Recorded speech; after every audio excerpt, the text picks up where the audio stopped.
ಜ್ಞಾನವನ್ನು ಕೇಳುವುದು ಋಷಿತತ್ವ, ಜ್ಞಾನವಾಗುವುದು ಅವಧೂತ ತತ್ವ.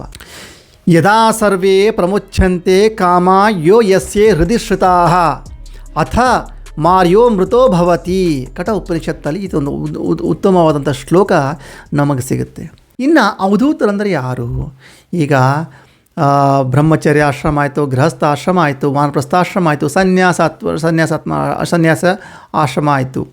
ಇವೆಲ್ಲನೂ ಮೀರಿದಂಥದ್ದು ಅಂದರೆ ಸನ್ಯಾಸಾಶ್ರಮದ ಎಂಡ್ ಪಾಯಿಂಟ್ ಅಂತಂದ್ರೆ ಈ ಅವಧೂತರು ಅಂತ ಹೇಳ್ಬೋದು.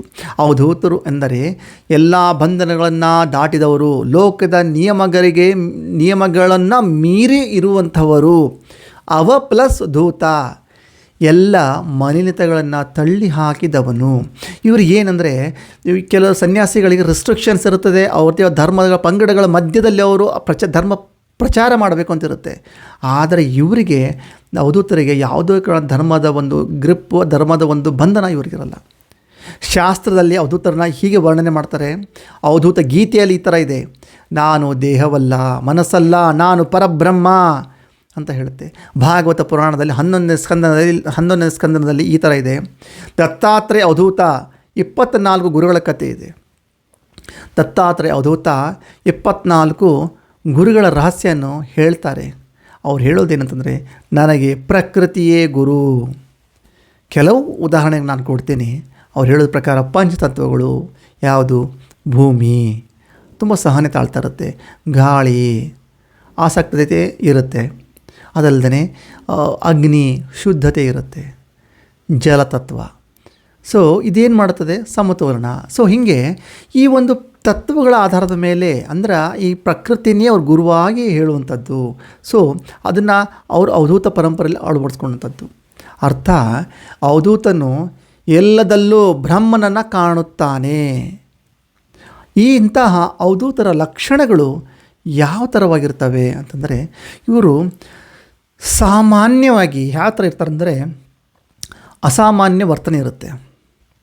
ಅಂದರೆ ಇವರು ನಾವು ಹಾಕೊಳ್ಳುವಂಥ ಬಟ್ಟೆ ಬರಿಗಳಿಂದ ಒಂದು ವಿಚಿತ್ರ ಬಟ್ಟೆ ಬರಿಗಳು ಹಾಕೋಬೋದು, ಬಟ್ಟೆ ಹಾಕದೇ ಇರಬಹುದು. ಆದರೆ ಸಮಾಜದ ನಿಯಮ ಪಾಲನೆ ಇವರಲ್ಲ. ಸಮಾಜ ಚೌಕಟ್ಟು ಅಂತಿರದೆ, ಆ ಚೌಕಟ್ಟನ್ನು ಮೀರಿದವರು ಇವರಾಗಿರ್ತಾರೆ. ಅಂದರೆ ಸನ್ಯಾಸತ್ವದ ನೆಕ್ಸ್ಟ್ ಸ್ಟೇಜೇ ಈ ಅವಧೂತ ಸ್ಟೇಜ್. ಅಂದರೆ ಅಲ್ಟಿಮೇಟ್ ಜ್ಞಾನ, ಅಲ್ಟಿಮೇಟ್ ಸ್ಟೇಜು ಈ ಒಂದು ಅವಧೂತ ಸ್ಟೇಜು. ಆದರೆ ಇವರು ಒಳಗಡೆ ಯಾವ ಥರ ಇರುತ್ತಂದರೆ, ಪರಿಪೂರ್ಣವಾದ ಜ್ಞಾನ ಇರುತ್ತೆ, ಅಹಂಕಾರ ಶೂನ್ಯರಾಗಿರ್ತಾರೆ, ದ್ವಂದ್ವಾತೀತ ಸ್ಥಿತಿಯಲ್ಲಿ ಇವರು ಇರ್ತಾರೆ. ಜಾಬಾಲ ಉಪನಿಷತ್ತಲ್ಲಿ ಅವಧೂತರನ್ನು ಈ ಥರ ಒಂದು ವರ್ಣನೆ ಸಿಗುತ್ತೆ. ಇಲ್ಲಿ ಸನ್ಯಾಸದ ಅಂತಿಮ ಸ್ಥಿತಿಯೇ ಈ ಅವಧೂತರ ವಿವರ ಅಂತ ಹೇಳ್ತಾರೆ. ಯಾವಾಗ ಆತ್ಮಜ್ಞಾನ ಬರುತ್ತದೋ ಅವನು ಎಲ್ಲ ನಿಯಮಗಳನ್ನು ಮೀರ್ತಾನೆ. ಯಾಕೆಂದರೆ ಅಹಂ ಬ್ರಹ್ಮಾಸ್ಮಿ ಅಂತ ಹೇಳಕ್ಕೆ ಶುರು ಮಾಡಿಬಿಡ್ತಾರೆ. ಅಂದರೆ ಅವ್ರಿಗೆ ಒಂದು ಬ್ಲಾಂಡರ್ ಅಂತಿರಲ್ಲ, ಒಂದು ಬ್ಲಾಕೇಜ್ ಅಂತಿರಲ್ಲ. ಇದು ಅವಧೂತ ಸ್ಥಿತಿಯ ಮೂಲ. ಅಷ್ಟಾವಕ್ರ ಗೀತೆ ಅಂದರೆ ಇದು ಏನಂತಂದರೆ, ಅವಧೂತ ಭಾವನೆಗೆ ಸಮಾನವಾದಂಥ ಗ್ರಂಥ ಇದು ಅಷ್ಟಾವಕ್ರ ಗೀತೆ. ಈ ಅಷ್ಟಾವಕ್ರ ಗೀತೆಯಲ್ಲಿ ಅವಧೂತರನ್ನು ಯಾವ ಥರ ಹೇಳ್ತಾರೆ ಅಂತಂದರೆ, ನಾನೊಬ್ಬ ಶುದ್ಧ ಚೈತನ್ಯ, ನನಗೆ ಬಂಧನವಿಲ್ಲ, ಮುಕ್ತಿಯೂ ಕೂಡ ಇಲ್ಲ. ಇದು ಅವಧೂತರ ನೇರ ಅನುಭವ. ಸೊ ಇದೊಂದು ಅಷ್ಟಾವಕ್ರ ಚಕ್ರಗೀತೆಯಲ್ಲಿ ಇರುವಂಥ ಅವಧೂತರ ಒಂದು ಎಕ್ಸ್ಪ್ಲನೇಷನ್. ಪ್ರತಿ ವಸ್ತುಗಳಲ್ಲಿಯೂ ಕೂಡ ಬ್ರಹ್ಮದ ರೂಪ ಎಂದು ಅವಧೂತರು ನೋಡ್ತಾರೆ. ಪ್ರತಿ ವಸ್ತುದಲ್ಲಿ ಬ್ರಹ್ಮ ಇದೆ ಅಂತ ಅವಧೂತರು ಅದನ್ನು ಫೀಲ್ ಮಾಡ್ಕೊಳ್ತಾರೆ. ಈ ಆಧುನಿಕ ಯುಗದಲ್ಲಿ ಅವಧೂತರು ಯಾರೆಲ್ಲ ಇದ್ದಾರೆ ಅಂತ ನೋಡಿದಾಗ ಒಂದನೇದಾಗಿ ಸಿಗೋದೆ ನಮಗೆ ಶಿರಡಿ ಸಾಯಿಬಾಬಾ. ಇವರ ಲಕ್ಷಣಗಳು ಹೇಗೆ ಅಂತಂದರೆ, ಅಸಾಮಾನ್ಯ ಜೀವನ, ಹಿಂದೂ ಮತ್ತು ಮುಸ್ಲಿಮರ ಏಕತೆ ಇವರ ಒಂದು ಮೂಲ ಇಂಟೆನ್ಷನ್, ಅಹಂಕಾರ ಶೂನ್ಯ, ವಿಶೇಷತೆ ಇವರಲ್ಲಿ ಏನಂತಂದರೆ ಅಂದರೆ ಪ್ರತಿಯೊಬ್ಬರ ಅವಧೂತರಲ್ಲಿಯೂ ಕೂಡ ಅವ್ರದ್ದೇ ಆದಂತಹ ವಿಶೇಷತೆ ಇರುತ್ತೆ. ಇವರಲ್ಲಿ ವಿಶೇಷತೆ ಏನಪ್ಪ ಅಂತಂದರೆ ಸರ್ವಧರ್ಮ ಸಮಾಭವ, ಎಲ್ಲ ಧರ್ಮ ಒಂದೇ ಅನ್ನುವಂತಹ ತತ್ವವನ್ನು ಸಾರಿದಂಥವರು ಶಿರಡಿ ಸಾಯಿಬಾಬಾ ಅವರು. ಎರಡನೆಯ ಅವಧೂತರು ಯಾರಪ್ಪ ಅಂದರೆ ತ್ರೈಲಿಂಗ ಸ್ವಾಮಿ. ಇವರು 280 ವರ್ಷ ಬದುಕಿದ್ರು ಅಂತ ಹೇಳಲಾಗ್ತಾಯಿದೆ. ಇವರ ಲಕ್ಷಣಗಳು ಯಾವ ಥರ ಇತ್ತು ಅಂದರೆ, ಇವರು ಸದಾ ಗಂಗಾ ನದಿಯಲ್ಲಿ ತೇಲ್ತಾ ಇದ್ರಂತೆ. ನಗ್ನವಾದ ಶರೀರ, ಗಂಗಾ ನದಿ ತೇಲ್ತಾ ಇರೋದು.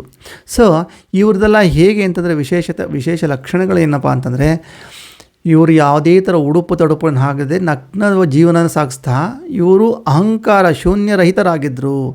ದೇಹಾಭಿಮಾನ ಪೂರ್ಣವಾಗಿಯೂ ಇವರಲ್ಲಿ ಇರಲಿಲ್ಲ. ಸೊ ಇವರೊಂದು ವಿಶಿಷ್ಟವಾದಂತಹ ಅವಧೂತರು, ರೀಸೆಂಟಾಗಿ ಬಂದಂಥ ಅವಧೂತರು.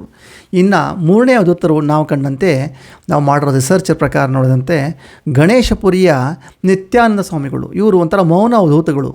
ಅಂದರೆ ಜಾಸ್ತಿ ಮಾತಾಡ್ತಾರಲ್ಲ, ಮೌನದಿಂದಲೇ ತಮ್ಮ ಎಲ್ಲವಾದಂತಹ ಕಾರ್ಯನ ಸಾಧಿಸ್ತಿದ್ದರು. ಆದರೆ ಇವರು ಸ್ಟ್ರಾಂಗ್ ಆಗಿರುವಂತಹ ಶಕ್ತಿ ಏನಪ್ಪ ಅಂದರೆ ಇವರು ಶಕ್ತಿಶಾಲಿಯ ದೃಷ್ಟಿ. ಎಷ್ಟು ಮೌನವಾಗಿದ್ದರು ಅಷ್ಟು ಶಕ್ತಿಶಾಲಿ ದೃಷ್ಟಿ ಇತ್ತು, ಕಡಿಮೆ ಮಾತಾಡ್ತಾಯಿದ್ರು. ಇವರಲ್ಲಿ ಏನು ವಿಶೇಷ ಶಕ್ತಿ ಇತ್ತಂದರೆ ಎನರ್ಜಿ ಟ್ರಾನ್ಸ್ಮಿಷನ್, ಶಕ್ತಿಪಾತ, ಎನರ್ಜಿ ಟ್ರಾನ್ಸ್ಮಿಷನ್ ಮಾಡುವಂಥ ಅದ್ಭುತ ಶಕ್ತಿ ಈ ಒಂದು ಅವಧೂತರಲ್ಲಿತ್ತು. ಇನ್ನು ನಾಲ್ಕನೇ ಒಂದು ಅವಧೂತರು ಯಾರು ಅಂತ ನೋಡಿದಾಗ ರಮಣ ಮಹರ್ಷಿಗಳು ನೇರವಾಗಿ ನಾನು ಯಾರು ಉಪದೇಶ ಇವ್ರದ್ದು. ಅಂದರೆ ಕೋಹಂ, ನಾನು ಯಾರು ಅಂದರೆ ಇನ್ನರ್ ಸೋಲ್, ನಿಮ್ಮ ಆತ್ಮಕ್ಕೆ ನೀವೇ ಒಂದು ಅನ್ವೇಷಣೆ ಮಾಡುವಂಥದ್ದು ಕೋಹಂ ಅಂತ ಇವರು ಒಂದು ವಿಶೇಷತೆ ಇವರಲ್ಲಿರುವಂಥದ್ದು, ಇವರು ಮಾಡುವಂಥ ಉಪದೇಶದಲ್ಲಿ.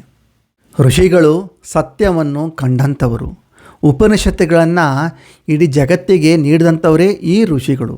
ಆದರೆ ಅವಧೂತರು ಉಪನಿಷತ್ತುಗಳಾಗೇ ಬದುಕಿರೋಂಥವರು.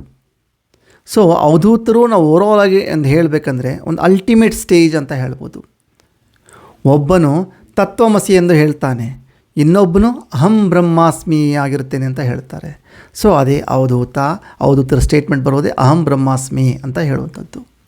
ಇಲ್ಲೊಂದು ಸುಂದರವಾದ ಶ್ಲೋಕದಲ್ಲಿ ವಿವರಣೆ ನಿಮಗೆ ಈ ಥರ ಸಿಗುತ್ತದೆ. ಯದಾ ಸರ್ವೇ ಪ್ರಮುಚ್ಯಂತೆ ಕಾಮ ಯೋ ಯಸ್ಯೆ ಹೃದಯ ಶ್ರುತಾಃ ಅಥ ಮಾರ್ಯೋ ಮೃತೋ ಭವತಿ.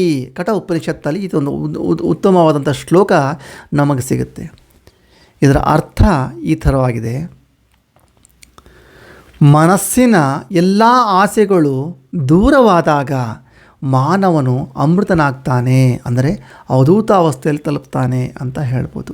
ಅಂದರೆ ಇಂಗ್ಲೀಷನ್ನು ಹೇಳಬೇಕಂದ್ರೆ 7th ಡೈಮೆನ್ಷನ್ ಸುಪ್ರೀಂ ಪವರ್ ಅಂತ ನಾವು ಅದನ್ನು ಹೇಳ್ಬೋದು. ನಮ್ಮ ಸನಾತನ ಧರ್ಮದಲ್ಲಿ ಅದನ್ನು ಅವಧೂತರು ಅಂತ ಉಲ್ಲೇಖ ಇದೆ. ಜ್ಞಾನವನ್ನು ಕೇಳುವುದು ಋಷಿತತ್ವ, ಜ್ಞಾನವಾಗುವುದು ಅವಧೂತ ತತ್ವ. ಸೊ ಋಷಿ ಮತ್ತು ಅವಧೂತರುಗಳ ಮಧ್ಯೆ ಇರುವಂತಹ ಒಂದು ಡಿಫ್ರೆನ್ಸ್ ಅಂತ ಹೇಳ್ಬೋದು. ಅದನ್ನು ಈ ಥರ ವಿಶ್ಲೇಷಣೆ ಮಾಡ್ತಾರೆ. ಸೊ ನಮ್ಮ ಸುತ್ತಮುತ್ತ ತಾಲೂಕು ಸುಮಾರು ಜನ ನಾವು ಚಿಕ್ಕ ವಯಸ್ಸು ಹುಡುಗರಿಗೆಲ್ಲ ಅವಧೂತರು ಅಂತೀವಿ, ಅವ್ರಿಗೊಂದು ಪಟ್ಟ ಕೊಡ್ತಾ ಇದ್ದೀವಿ. ಸೊ ಅದರ ತಕ್ಕಂತೆ ಅವರಲ್ಲಿ ವಿಶೇಷ ಲಕ್ಷಣಗಳಿದೆಯಾ ಅದನ್ನೆಲ್ಲವನ್ನು ನೋಡ್ಕೋಬೇಕು. ಸನ್ಯಾಸಿಗಳು ಅಂತಂದರೆ ಆ ಸನ್ಯಾಸಿಗಳಲ್ಲಿ ಆ ಥರ ಧರ್ಮವನ್ನು ಬೋಧನೆ ಮಾಡುವಂಥ ಟೀಚಿಂಗ್ ಎಬಿಲಿಟಿ ಇದೆಯಾ ಅಂತ ನೋಡ್ಬೋದು.